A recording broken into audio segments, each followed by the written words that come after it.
Yes, it's 2 o'clock a.m. If you open the gate, now it's past 7. But they told us that we must be here at 7 o'clock exactly. So what shall we do now? We're still waiting till they open. That is all I can say to you. But next time they must say the truth. They tell the time exactly. Thank you. Vota. Ngawati kurumidzira kuti uda kuvhota. Ndakanzwa kuti nasevota. Amirira tauya usiku kutema. Saka tiri kudonotsa chinhu. Saka munomboedza kubvunza here kuti chii chingave chiri kumisa process. Saka mauya panapa kumanguvai. 5:30. Iko zvino zvidzava nguvai. 8:10. All right. Maita baba. Tachembera neshuga. Ma-BP, shuga. Takandoka. Vamwana mapirisi. Ngwedza dzaenda kaedza kuma. Uchazoti kuti chipitika kumbero. Chinchimbotura nzvimbo 9 o'clock now is 7 o'clock. Mauya panapa kumanguvai. Panapa kuma 6:30. 6:30. Okay. Saka zvamakatarisirawo pazuva ranhasi ndezvipi? Haisina kuvhota chete, isi tobva zvipedza. All right. Wakuru taya panapa na 7 zvakanzi gate rule na 7 tanga kuti tivhote. Izvozvi dzatudza kutoenda kuma9 hapana chati chafamba.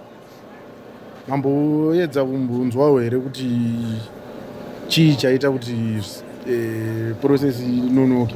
Hatisati tanzwa information kuti yanzi information yacho. Saka tokumbira kuti zvifambe zvakanaka tovhota wamunyara. Nguva yatauya isisi nguva yacho yanyanya kurebesa. All right.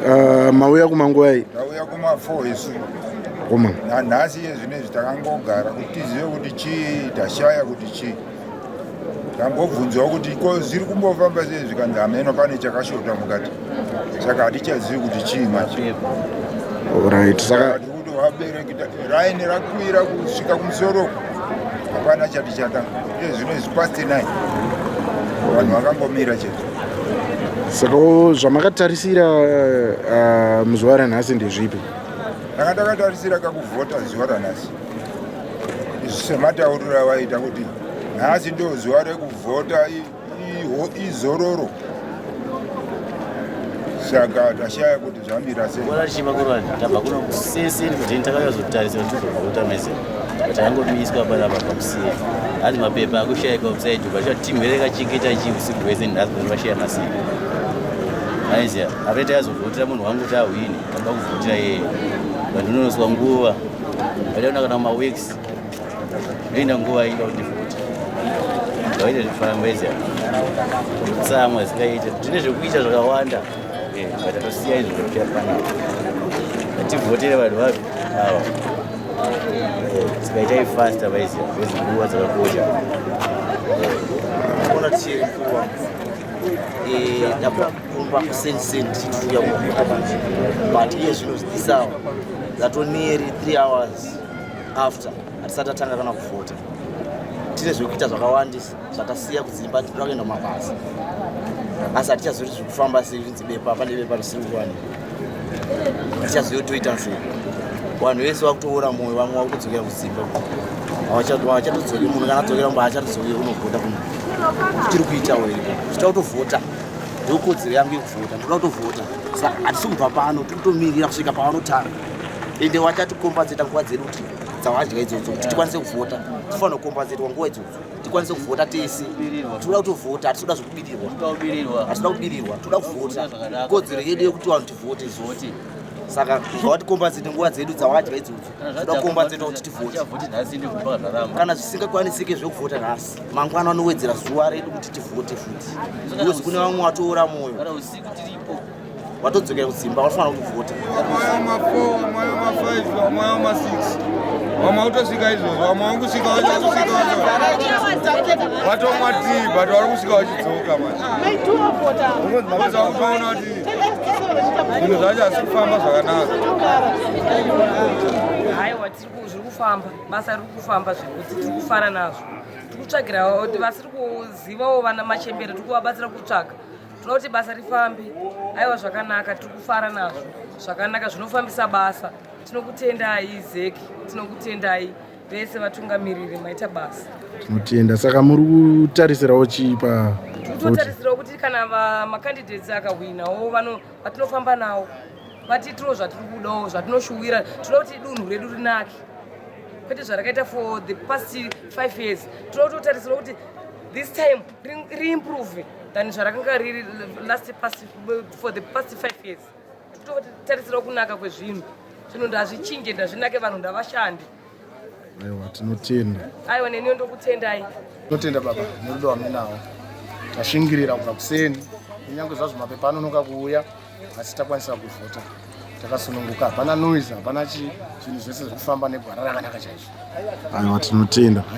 Saka muri kutarisirawo kune vari kuuyawo nga wauye wavhoto zvakasununguka hapasi kumanikidzwa munhu hausi kurungopinda wega uchidini uchizvivhotera wega.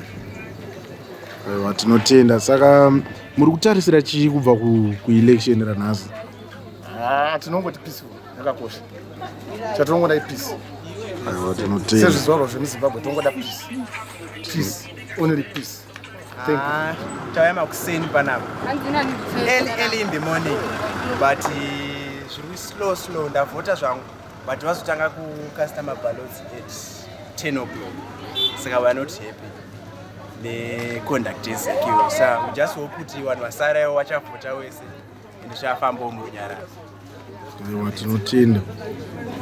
Saka muri kutarisira chii election yanhasi? Kuti our vote will be honored, our vote will be respected. Do zvatongotarisira. Ndikunzwa kufara kuti nhasi tiri kuita sharudzo dzedu tichitawo zvatinonzwa kuda but tatsva nezuva. Tinotenda. Saka muri kutarisira chii muelection ranhasi? Tiri kutarisira kuti paite utungamiriro hwakanaka. Haisisi vanhu vekuti komplain because tauya parapa kuma6 kusvika izvozvi zvazatavhota dzatokumahafu kuma half 3 isina kuvhota hatisiziva kuti tatadzirei Zeki takarenjeza renguva saka venoti chii fanike isusu kiu yedu yekumazeti haisi kutombofamba saka tinoda kuti ifamba iti apa tane nzara futi apa amenoti icherere kuvhota vamwe vafana vazhinji vatotiza hatizotoita sei apa dekatobatsirawo vanhu vezeki vamwe vazoti we need explanation for this because amenoti chii vamboti explainerawo ndo iyopi yatiri kudayo. I think for the next election ngazvichadaro because apa hapana zvazvichagadzisa DT1 nezvazvisi zviri kukwana mangwana taita toenda kupa ino tazoiwa mangwana. Okay, how are you, Zimbabwe? So the election was free and fair. Okay, yes, they were a little bit delayed in the morning, but everything was settled and everything was cool. And then we voted nicely and perfectly, and everyone is happy now. So, what were you expecting of this election, or what are your expectations rather? Our expectations is on the people that we are going to vote for. Okay, as you know that we do have the ZANU-PF and the CCC. That is the only two contested. That is the only two big contested. So we are expecting a good result in either which do you vote for. Okay. Okay, thank you very much. So did you vote? Yes, I did vote, and you can see my finger. So do you have anything to say for those of your age who didn't vote today? For those who didn't vote, I said you should go and register, and then you can vote, and then you can see the outcome. Thank you very much. That's perfect. Muri right here. Tiri panapa pa Hatcliffe 2. Tiri kuvhota. Tauya makuseni. Eri makuseni kuma 4 5 6 7 tatoa panapa pa Hatcliffe 2 tivhote. But mavhoti adre. Izvozvi that's almost that's almost quarter to 4 nega ndo patiri ndo patazovhota kubva makuseni mabaloti anonoka nokuita kana ivo vachiti this is free and fair tazovhotawo but makiu achirimo mukati hamuna zvinhu zvakanyatsoti kwesere but ndizvozvo tavhota zvakanaka nekuita sese munhu anochuza munhu waanoda vanhu free and fair vanhu vese vari kupinda vachivhota nekuita sese nokuita sese zvavanoda ivo nemwoyo yavo kuti vavhote whoever party yese iri kucontesta mumavhoting. That's good. I don't know my results ndoatakatomira kuti tiwane results in good time. Naiga results ndingabude in good time. Whoever Mnangagwa kana Nelson Chamisa and whoever anenge awina pama contest aripo parishino. That's free and fair.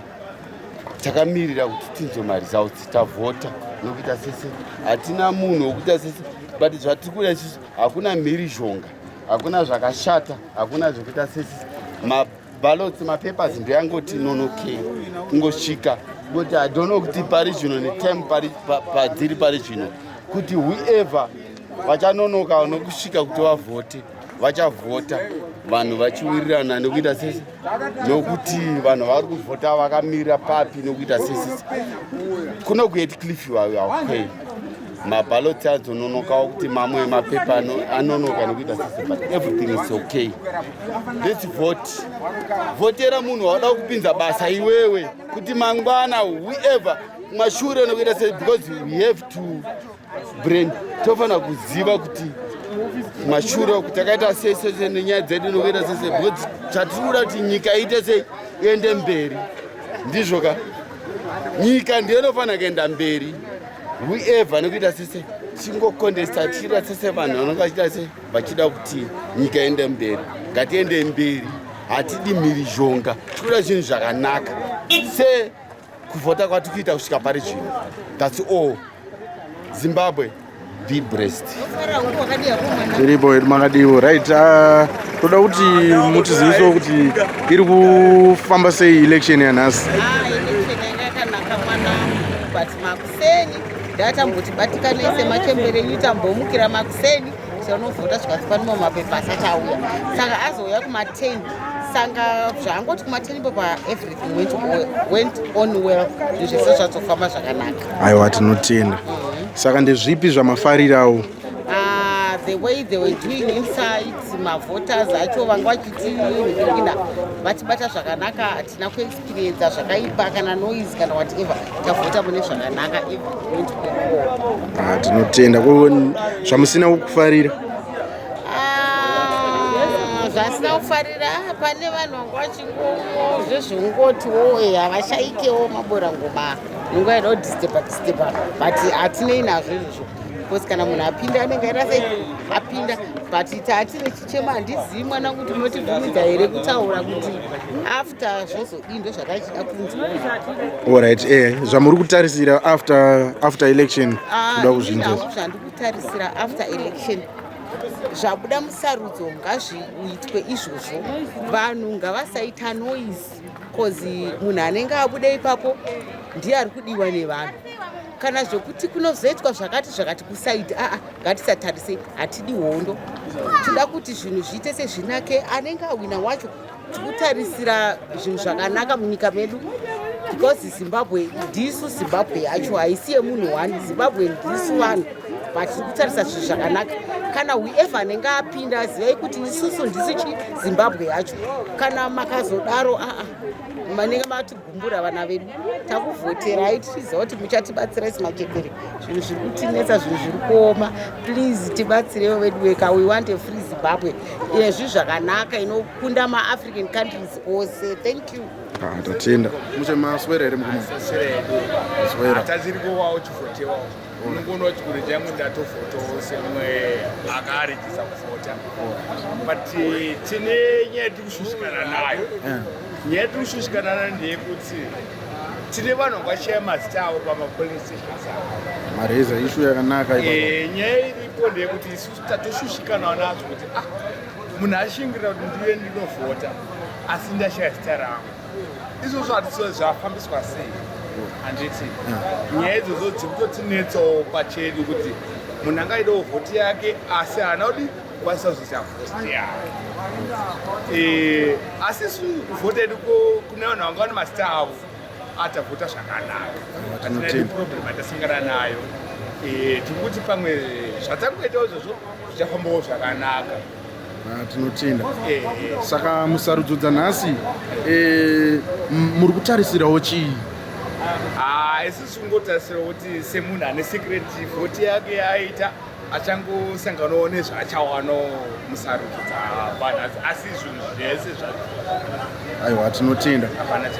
Pane ishu yandiri kungonzwa nevari kutaura kuti kwanzi mapolice stations mune kunonoka kwaitika kuri kunzi kwanga kuchikonzereswa nekushayikwa kwemapepa evanhu vemalocal council. Amene kuti kwamamuriwo zvaitika here izvozvo?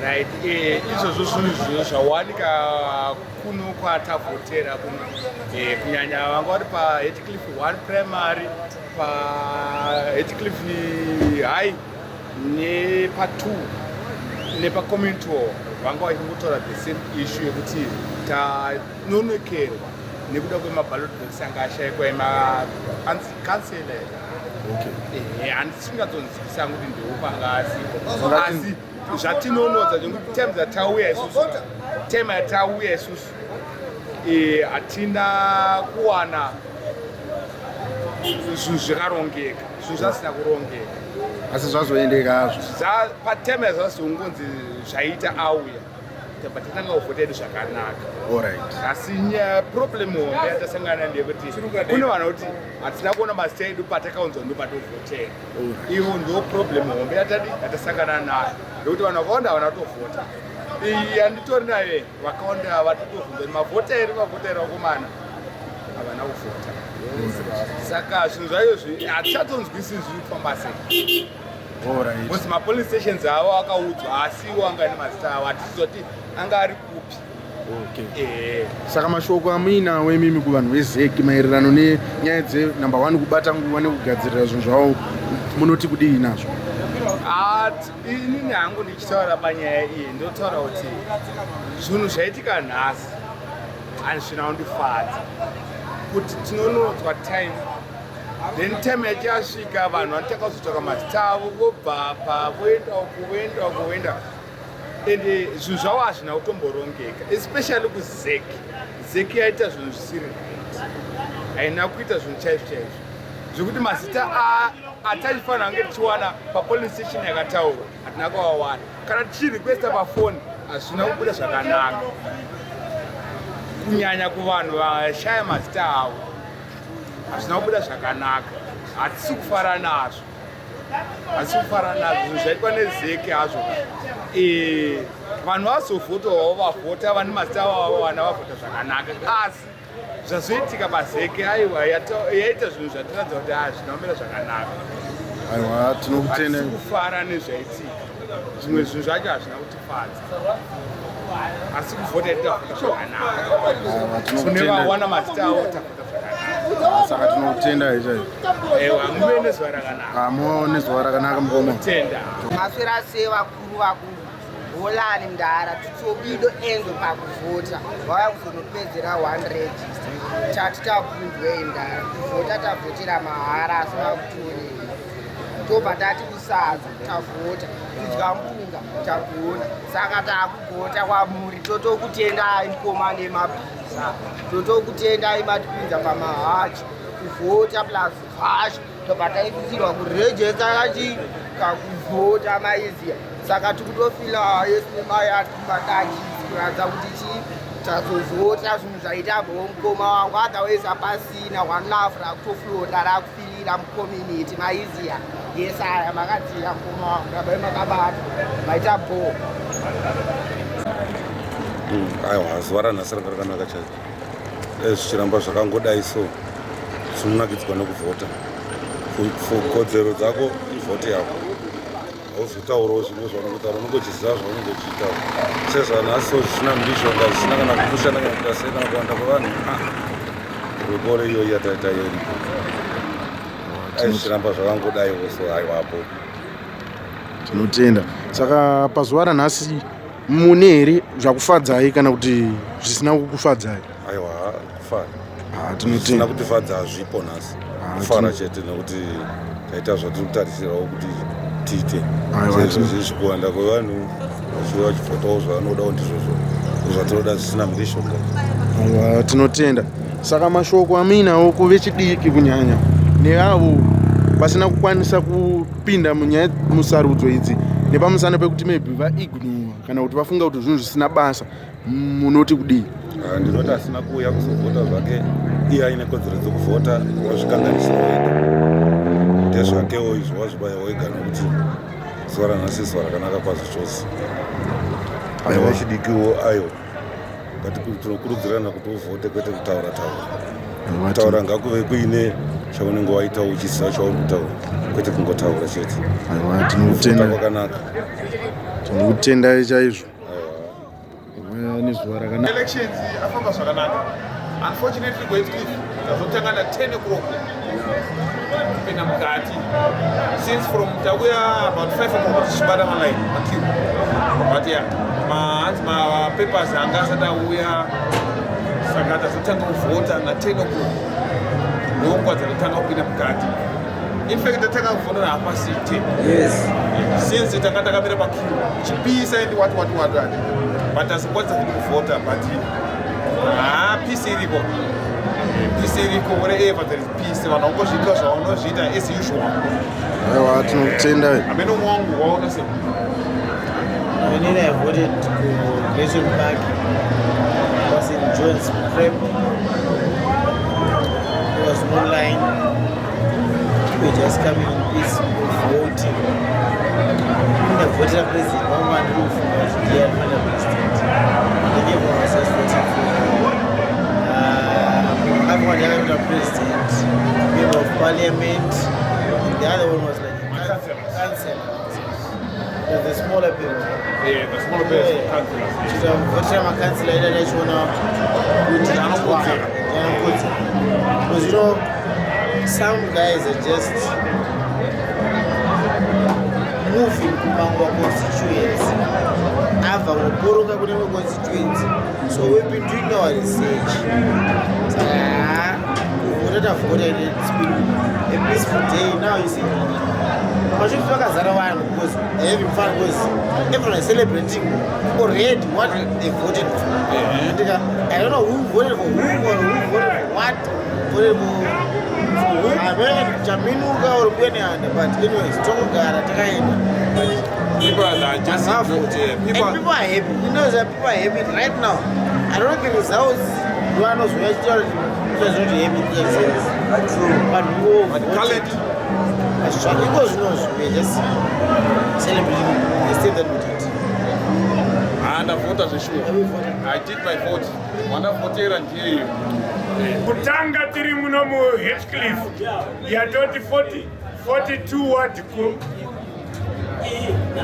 atina kutanga tawana ma ballot boxes akakwana ema councillors hanga pasina tazotanga vota kuma 10 11 but ndazongotenda hangu nekuti vakuru vamwe vanga varipo vanga vari vezeki kana vechi vangoyo vakatibatsira tikatanga kufambawo navo zvakanaka kana nemakiuzi edu angaotanga kufamba zvakanaka but chinja senge chauda kutirwadza pazoitikawo iya yekuti munhu anotsvaga zita rake anorishaya asi akauya pastar 265 hash anga chiri 1 achinzi ari kuvhotera pakati asi anga asiri 1 ndo zvimwe zvazvautirwadza asi chatautirwadza ndio kosei vanga vativharira saka ndo zvimwe zvezvinhu zvautirwadza isusu sei zvazvakuitika mukomiti medu matigere isu semaresident chatoda ifree and fair election kana vaita izvi nemaresults edu ngaakumudze vatu auyewo kuvanhu ndatenda hangu handina zvakawanda zvaamen. Maswera saiwo sister? Taswera maswera wamavhota here nhasi?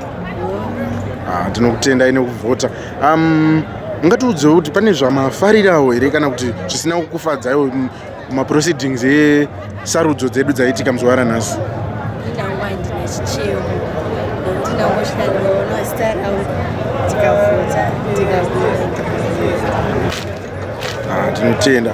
Saka kuve chidiki ndiri kuona muri wechidiki, mungavape mashoko api ekurudziro kuti vaparticipatewo mukuvhota? Ndinovimba kuti pane vamwe vechidiki vangoona kunge dambe vasina kana kumboenda kunovhota asi kuti vasinganzwise kuti iyi ikodzero yavo. Saka munovapa mashoko api ekurudziro? mashoko ekurudziro ndeyekuti kuvhota isoro pemwe yekuti techisarudza munhu anokwanisa kuti munhu atinoaccepta isusu muenvironment like mucommunity medu tese tichiti munhu ndianotitira zvinhu zvakawanda zvatiri kuda zvatiri kuexpect kuti tiachatiitira. So kana waenda unovhota you choose munhu wachona waurikuda and you expect zvinhu zvakawanda from that person. Alright. Mubvunzo wekupedzisira pakadaro pamacandidates atiinawo muri kuona here kunge pane balance pamadzimai nevarume? Munoti kudii? Pane balance, pane gender balance here mazuva ano? Ndikuona pari kupromotwa chinhu chinonzi gender balance. Well, I think gender balance haingesipo because papane male candidates only. Ndovanda notisa male candidates only, especially the councillor na MP vavane male candidates. I think vanhukadzi they think kuti zvigaro izvi ndezvevarume chete. Havana that confident yekuti ini ndinokwanisa kuenda nomiro havasi empowered. Kuti zvinhu zvese izvi zvokwanisa kuitwa nevakadzi vanongoti ndezvevarume vanongoti ndezvevarume ngazvito nevarume ndovanozvigona. Not knowing kuti aiwa tese bogenders we are allowed tese comfortable. Asi tatovhota tikareketa. Aiwa, tinotenda. Zuva ranhasi sarudzo dzaitika idzi pane zvakufadza here? Pane zvakugumburisa here? Ende panoitika chinhu hapashaike chinofadza, hapana chinogumburisa, hapashaike futi chinogumburisa. Chandifadza ndechekuti mavhoti avhotwa murunyararo, vatichazononoka mamwe mapepa anonoka kusvika. Chandibvova ndazotanga kuvhota kuma11 mapepa anonoka kusvika. Saka tiri ipapo pakunonoka kwamapepa, mune here zvamungagone kutaura kuzeki, maybe mashoko aningati ekurudziro ekuvakurudzirawo kuti vaimprove? Zeki inofanira kungoti kana vanhu muvoza kuti vamwe vanenge vachida kuenda kumabasa, mapepa afanonoka. Mumwe munhu anenge akaronga kuti ndinoda kumukira kubata laini, laini haisi problem yemunhu, ndekuti vanhu vanenge vachiuya vakawanda, saka laini inokura. Saka mumwe munhu anoda kumukira kuti akasike kuti akavhota oenda kumba nguva dzichiripo. Saizvozvi munhu omukira ozotanga kuvhota na10 o'clock, apinda abata laini na5 ozovhota na10 kana na11. Zeki ipapo ngaimprove sepayakanganisa. Vanhu vanongofanira kusvika time dzavakataura dzekuvhota dzichitanga, vanhu vakutotanga kuvhota. Time dzekupedza dzichikwana, vanhu vese vanenge vavhota, varikuda kuvhota. ipapo ndo painofanira kungoti improve zvayo ipapo ndo pandaona painenge yatikanganise muzwa. Maswera sei mugomo? Ndaswera zvakanaka. Maswera edu maswera. Right, mungatiudzewo zvakufadzai kana zvakutsamwisaiwo muzuva ranhasi resarudzo. Nhasi ndingangoti kusarudzo mwana mai tamukumuseni sekuko kwaitwa mwanhu ma77 pamwe takafushindika kuti pamwe mapepe kachindenga satauya asi tazotanga kupasiwa zvedu ma12 masikati tararama tazvigodropa aiwa tinotenda. Saka mukuvhota mavhota enyu zvakanaka hamuna matambudziko amambosanganawo nawo? Tina matambudziko asangana nawo but matambudziko ingatoda kuita tichiudzwa nevamwe vanhu vataura zvemamaxi pagedhi mamaski kupfeka but tazopinda mukati tanzaya hapasiwo kana mask. Alright, yanga ingori speculation. Unowo sanitizewo zvako upinda mukati. Alright. Upinda mukati wozvivhotero ndazvivhotera zvakanaka handina kana problem yandaita handina mask yandabvunzwa asiwo panze ndichiri panze Hatcliffe constituency yanga iri peaceful. Handitika Sina kuipa but chazongopodza chativhiringa makuseni chete. Because tambunzwa uchinzi kune rimwe bhaloti remakanselas asati rauya napresident era member of parliament anga aripo. Saka pamboita kakishi tambomira makuseni zvoita vamwe vanhu vatodhina vakadzokera kudzima but time zvazofamba zvo. Tinotenda. Saka mashoko ekurudziro kuvanhu vanofacilitata vacho munoti kudii? Ndinongoti next time zvo zvaunga zvingove zvakarongeka kuti dzichingotiwo 6 o'clock kozangoti vemapeace job toitotiwo tikamhanya unokasta kuma6 kuma7 ndomhanya kumapeace job angu then kana ndikazosvika zvakadaro chinzi hakuna rimwe bhaloti kuita sei enda kutofirika basa rangu ndogona kutozoenda kubasa ndikatadza kudzoka because at the end of the day tine mhuri dzataida kuchengeta after